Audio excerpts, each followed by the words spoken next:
I M for career ಚಾನಲ್ನಿಂದ ಮತ್ತೊಂದು ಉದ್ಯೋಗದ ಮಾಹಿತಿ ಸಿಗ್ತಾ ಇದೆ. ಸಬ್ಸ್ಕ್ರೈಬ್ ಮಾಡ್ಕೊಳ್ದಲ್ಲೇ ಇದ್ದರೆ ಮಾಡ್ಕೊಳ್ಳಿ. ಇದರಿಂದ ನಿಮಗೆ ಮತ್ತಷ್ಟು ಉದ್ಯೋಗದ ಮಾಹಿತಿಗಳು ಸಿಗ್ತಾ ಹೋಗುತ್ತೆ. ಇವತ್ತು ನಾವು ಮಾತಾಡ್ತಿರೋದು ಬ್ಯಾಂಕ್ ಜಾಬ್ಸ್ಗಳ ಬಗ್ಗೆ IBPS ಮುಖೇನ. ಈ ಯಾವುದು ಬ್ಯಾಂಕ್ ಜಾಬ್ಸ್ಗಳು ಅಂತಂದರೆ, ಹಲವು ಬ್ಯಾಂಕ್ನವರು IBPS ಮುಖೇನ 1007 ಸ್ಪೆಷಲಿಸ್ಟ್ ಆಫೀಸರ್ಸ್ ಹುದ್ದೆಗಳನ್ನು ತುಂಬಲಿಕ್ಕೆ ಮುಂದೆ ಬಂದಿದ್ದಾರೆ. 1007 ಸ್ಪೆಷಲಿಸ್ಟ್ ಆಫೀಸರ್ಸ್ಗಳ ಬಗ್ಗೆ ಹೋಗೋದಕ್ಕೆ ಮುಂಚಿತವಾಗಿ ಅದರ ಪೇ ಸ್ಕೇಲ್ ಬಗ್ಗೆ ನೋಡೋಣ. ಪೇ ಸ್ಕೇಲು 48,480ರಿಂದ ಶುರುವಾಗುತ್ತೆ. ಅದಕ್ಕೆ DA HRA ಇತರೆ ಅಲೋಯನ್ಸ್ಗಳು ಸೇರಿದ್ರೆ ಕೈ ತುಂಬ ಸಂಬಳ ಬರುತ್ತೆ. ಜವಾಬ್ದಾರಿಯುತವಾದಂತಹ ಹುದ್ದೆ ಇದು.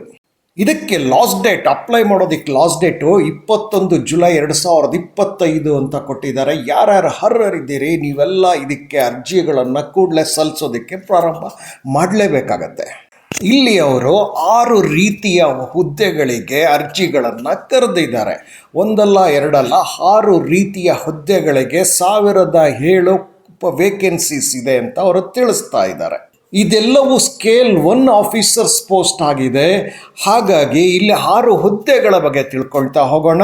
IT officer, agriculture field officer, Rajbhasha ಅಧಿಕಾರಿ ಅಂತ, ಲಾ ಆಫೀಸರ್, HR ಅಥವಾ ಪರ್ಸನಲ್ ಆಫೀಸರ್ ಅಂತ ಹೇಳಿ, ಕಡೆಯದಾಗಿ ಮಾರ್ಕೆಟಿಂಗ್ ಆಫೀಸರ್.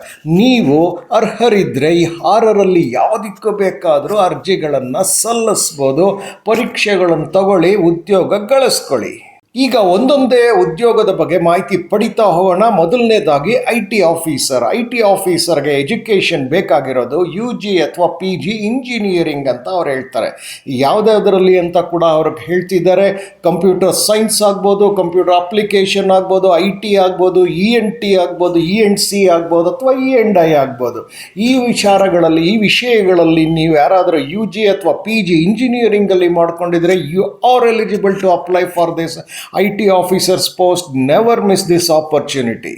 ಎರಡನೇ ಉದ್ಯೋಗ ಅಂತಂದರೆ ಕಲ್ಚರಲ್ ಫೀಲ್ಡ್ ಆಫೀಸರ್ ಅಂತ ಕರೆದಿದ್ದಾರೆ. ಇದಕ್ಕೆ ಎಜುಕೇಷನ್ ನೋಡೋಣ. Agriculture, horticulture, animal husbandry, veterinary science, dairy science, fishery science, pisciculture, agri and cooperation and banking, agro forestry, agricultural biotechnology, BTech biotechnology, food science, agricultural business management, food technology, dairy technology, agricultural engineering, sericulture, fisheries engineering ಅಂತ ಹೇಳಿ ಕೇಳಿದ್ದಾರೆ. ಯಾರು ಇದರಲ್ಲಿ ಗ್ರಾಜ್ಯುಯೇಟ್ಗಳಾಗಿದ್ದೀರಿ ಕೂಡಲೇ ಇದಕ್ಕೆ ಅರ್ಜಿಗಳನ್ನು ಸಲ್ಲಿಸೋದು ಮಾತ್ರ ಮರಿಬೇಡಿ. ಮೂರನೇದಾಗಿ ಇರೋವಂಥದ್ದು ರಾಜಭಾಷಾ ಅಧಿಕಾರಿ ಅಂತ ಹೇಳಿ. ಇದಕ್ಕೆ ಅವರು ಎಜುಕೇಷನ್ನು ಏನು ಕೇಳ್ತಿದ್ದಾರೆ ಅಂದರೆ post graduation degree in Hindi ಆಗಿರಲೇಬೇಕು ಅಂತ. ಅದರಲ್ಲಿ ಅವ್ರ ಕಂಡೀಷನ್ ಏನು ಅಂತಂದರೆ ಇಂಗ್ಲೀಷು ಡಿಗ್ರಿ ಲೆವೆಲಲ್ಲಿ ಒಂದು ಸಬ್ಜೆಕ್ಟ್ ಆಗಿದ್ದರೆ ಸಾಕು ಅಂತ ಅವರು ಹೇಳ್ತಿದ್ದಾರೆ. ಅಥವಾ ಸಂಸ್ಕೃತದಲ್ಲಿ ಪೋಸ್ಟ್ ಗ್ರ್ಯಾಜುಯೇಷನ್ ಇದ್ದರೂ ಓಕೆ, ಆದರೆ ಹಿಂದಿ ಮತ್ತು ಅಥವಾ ಇಂಗ್ಲೀಷು ನಿಮಗೆ ಡಿಗ್ರಿ ಲೆವೆಲಲ್ಲಿ ಒಂದು ಸಬ್ಜೆಕ್ಟ್ಗಳಾಗಿ ನೀವು ಓದಿರಬೇಕು ಅನ್ನೋದನ್ನು ಅವರು ತಿಳಿಸ್ತಿದ್ದಾರೆ. ಇಲ್ಲಿಯವರೆಗೂ ನೀವು ಈ ವಿಡಿಯೋಗೆ ಲೈಕ್ ಬಟನ್ ಕೊಡೋದಿಲ್ಲ ಇದ್ದರೆ ಕೂಡಲೇ ಕೊಡಬೇಕಾಗಿ ನಾವು ಕೇಳ್ತೇವೆ. ನಾಲ್ಕನೇ ಉದ್ಯೋಗ ಲಾ ಆಫೀಸರ್ ಅಂತ. ಇದಕ್ಕೆ ಎಜುಕೇಷನ್ನು ಬ್ಯಾಚುಲರ್ ಡಿಗ್ರಿ ಇನ್ ಲಾ, ಜೊತೆಗೆ ಅಡ್ವೊಕೇಟ್ ಅಡ್ವೊಕೇಟ್ ಅಂತ ಬಾರ್ ಕೌನ್ಸಿಲಲ್ಲಿ ನೀವು ಎನ್ರೋಲ್ ಮಾಡಿಕೊಂಡೇ ಇರಬೇಕಾಗತ್ತೆ. ಐದನೇದು HR ಅಥವಾ ಪರ್ಸನಲ್ ಆಫೀಸರ್ ಅಂತ. ಇದಕ್ಕೆ ಎಜುಕೇಷನ್ನು ಪೋಸ್ಟ್ ಗ್ರ್ಯಾಜುಯೇಷನ್ ಅಥವಾ PGD ಅಂದರೆ ಪೋಸ್ಟ್ ಗ್ರ್ಯಾಜುಯೇಷನ್ ಡಿಪ್ಲೊಮಾ 2 ವರ್ಷದಿರುತ್ತೆ. ಅದನ್ನು ನೀವು ಯಾವ ವಿಷಯದಲ್ಲಿ ಮಾಡ್ಕೊಂಡಿರಬೇಕು? Personnel management, industrial relations, HRD, social work, labour ಲಾನಲ್ಲಿ ನೀವು ಆ ಪೋಸ್ಟ್ PGD ಕೋರ್ಸ್ ಅಥವಾ ಪೋಸ್ಟ್ ಗ್ರ್ಯಾಜುಯೇಷನ್ ಮಾಡಿದರೆ you are eligible to apply for this. ಕಡೆಯದಾಗಿ ಮಾರ್ಕೆಟಿಂಗ್ ಆಫೀಸರ್ ಅಂತ ಇದೆ. ಇದಕ್ಕೆ ಎಜುಕೇಷನ್ ಪೋಸ್ಟ್ ಗ್ರ್ಯಾಜುಯೇಷನ್ ಅಥವಾ PGD ಪೋಸ್ಟ್ ಗ್ರ್ಯಾಜುಯೇಷನ್ ಡಿಪ್ಲೊಮಾದ 2 ಇಯರ್ಸ್ ಇರುತ್ತೆ. ಅದನ್ನು ಮಾರ್ಕೆಟಿಂಗ್ನಲ್ಲಿ ನೀವು ಮಾಡಿದರೆ you can apply, you should apply. ಮತ್ತೊಮ್ಮೆ ವಿಡಿಯೋಗೆ ಲೈಕ್ ಬಟನ್ ಕೊಡೋದೆಲ್ಲ ಇದ್ರೆ ಕೊಡಿ. ಅದರಿಂದ ನಮಗೆ ಪ್ರೋತ್ಸಾಹ ಸಿಕ್ಕಿದಂಗಾಗತ್ತೆ ಮತ್ತಷ್ಟು ಉದ್ಯೋಗದ ಮಾಹಿತಿ ತರೋದಕ್ಕೆ. ವಯಸ್ಸು 20ರಿಂದ 30 ಇರಬೇಕು ಅಂತ ಅವ್ರು ಹೇಳ್ತಾರೆ. ನಿಮ್ಗೇನಾದರೂ ಅಪ್ಪರ್ ಏಜ್ 30ರ ನಂತರವೂ ನೀವು ಏಜ್ ಆಗಿದೆ, ನೀವು ಅಪ್ಲೈ ಮಾಡಬೇಕು ಅನ್ನೋದಾದರೆ ಸರ್ಕಾರದ ಎಲ್ಲ ನಿಯಮಗಳನ್ನು ಅವರು ಪಾಲಿಸ್ತೀವಿ ಅಂತ ಅವ್ರು ಹೇಳಿದ್ದಾರೆ. ಎಕ್ಸಾಮಿನೇಷನ್ ಸೆಂಟರ್ಸ್ಗೆ ಬಂದರೆ ಇವರು ಇಡೀ ಭಾರತದಲ್ಲಿ ಅವರು ಕಂಡಕ್ಟ್ ಮಾಡ್ತಾ ಇದ್ದಾರೆ. ಭಾರತದಾದ್ಯಂತ ಪರೀಕ್ಷೆಗಳಿರುತ್ತೆ, ಎಲ್ಲ ರಾಜ್ಯಗಳಲ್ಲಿರುತ್ತೆ.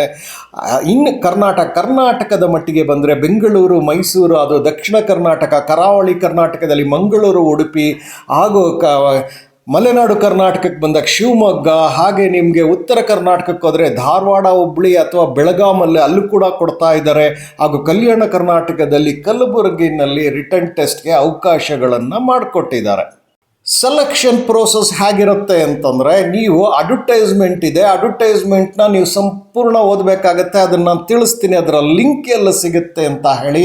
ಅಲ್ಲಿ ಹೋಗಿ ನೀವು ಅಡ್ವರ್ಟೈಸ್ಮೆಂಟ್ ಓದಿದಾಗ ನಿಮಗೆ ಸೆಲೆಕ್ಷನ್ ಪ್ರೋಸೆಸ್ ಬಗ್ಗೆ ಸಂಪೂರ್ಣ ಮಾಹಿತಿ ಸಿಗುತ್ತೆ. ಕಡೆಯದಾಗಿ ನಿಮಗೆ ಬೇಕಾಗೋದು ವೆಬ್ಸೈಟ್ ಲಿಂಕು, ಅಡ್ವರ್ಟೈಸ್ಮೆಂಟಿಂಗು, ಅಪ್ಲೈ ಮಾಡೋದಕ್ಕೆ ಲಿಂಕ್ ಎಲ್ಲಿ ಅಂತ ನೀವು ಡಿಸ್ಕ್ರಿಪ್ಷನ್ ಬಾಕ್ಸ್ಗೆ ಹೋಗಬೇಕು. ಈ ವಿಡಿಯೋನ ನೀವು ಲಿಂಕ್ ಮುಖೇನ ನೋಡಿದಾಗ ಮಾತ್ರ ವಿಡಿಯೋ ಕೆಳಗಡೆ ಟೈಟಲ್ಸ್ ಇರುತ್ತೆ. ಟೈಟಲ್ ಆದಮೇಲೆ MORE ಮೋರ್ ಅಂತ ಸಣ್ಣದಾಗಿ ಇರುತ್ತೆ. ಅದನ್ನು ನೀವು ಕ್ಲಿಕ್ ಮಾಡಿದಾಗ ಡಿಸ್ಕ್ರಿಪ್ಷನ್ ಬಾಕ್ಸ್ ಓಪನ್ ಆಗುತ್ತೆ. ಡಿಸ್ಕ್ರಿಪ್ಷನ್ ಬಾಕ್ಸಲ್ಲಿ ಎಲ್ಲ ಲಿಂಕ್ಗಳನ್ನು ಕೊಟ್ಟಿದ್ದೇನೆ. ಅದರಲ್ಲಿ ಅಡ್ವರ್ಟೈಸ್ಮೆಂಟ್ ಲಿಂಕ್ಗೆ ಹೋಗಿ ಕನಿಷ್ಠ 2 ಬಾರಿ ಅದರ ಸಂಪೂರ್ಣ ಅಡ್ವರ್ಟೈಸ್ಮೆಂಟ್ನ ಓದಿ ಅರ್ಥ ಮಾಡ್ಕೊಳ್ಳಿ. ಪ್ರತಿಯೊಂದು ವಿಚಾರವನ್ನು ಅರ್ಥ ಮಾಡ್ಕೊಳ್ಳಿ. ಅಪ್ಲಿಕೇಶನ್ ಹಾಕಬೇಕಾದ್ರೆ ಪ್ರೊಸೀಜರ್ ಏನು ಎಲ್ಲವನ್ನೂ ಅಲ್ಲಿ ಎಕ್ಸ್ಪ್ಲೈನ್ ಮಾಡಿದ್ದಾರೆ. ಅದನ್ನೆಲ್ಲವನ್ನು ತಿಳ್ಕೊಳ್ಳಿ ಅಂತ ಹೇಳಿ, ನಿಮಗಿದೆಲ್ಲವೂ ಬ್ಯಾಂಕಿಂಗ್ನವರು IBPS ಮುಖೇನ ಸ್ಪೆಷಲಿಸ್ಟ್ ಆಫೀಸರ್ ಪೋಸ್ಟ್ಗಳಿಗೆ ಅವರ ಅರ್ಜಿಗಳನ್ನು ಕರೆದಿದ್ದಾರೆ. ಇದಕ್ಕೆ ಲಾಸ್ಟ್ ಡೇಟ್ ಇರೋದು 21 ಜುಲೈ 2025. ಅಷ್ಟರ ಒಳಗೆ ಎಲ್ಲ ಗ್ರ್ಯಾಜುಯೇಟ್ಸ್ ಅಪ್ಲೈ ಮಾಡಿ ಅಂತ ನಾವು ಹೇಳ್ತೇವೆ. ನಿಮಗೆ ಈ ವಿಡಿಯೋ ಇಷ್ಟ ಆಗಿದ್ದರೆ ಲೈಕ್ ಮಾಡಿ, ಚಾನಲ್ನ ಸಬ್ಸ್ಕ್ರೈಬ್ ಮಾಡ್ಕೊಳ್ಳಿ, ನೋಟಿಫಿಕೇಷನ್ ಬೆಲ್ ಒತ್ತಿ, ಹಾಗೂ ಬಹಳ ಮುಖ್ಯವಾಗಿ ಇತರರೊಂದಿಗೆ ಹಂಚಿಕೊಳ್ಳಿ. ಎಲ್ಲರಿಗೂ ಶುಭವಾಗಲಿ. ನಮಸ್ಕಾರ.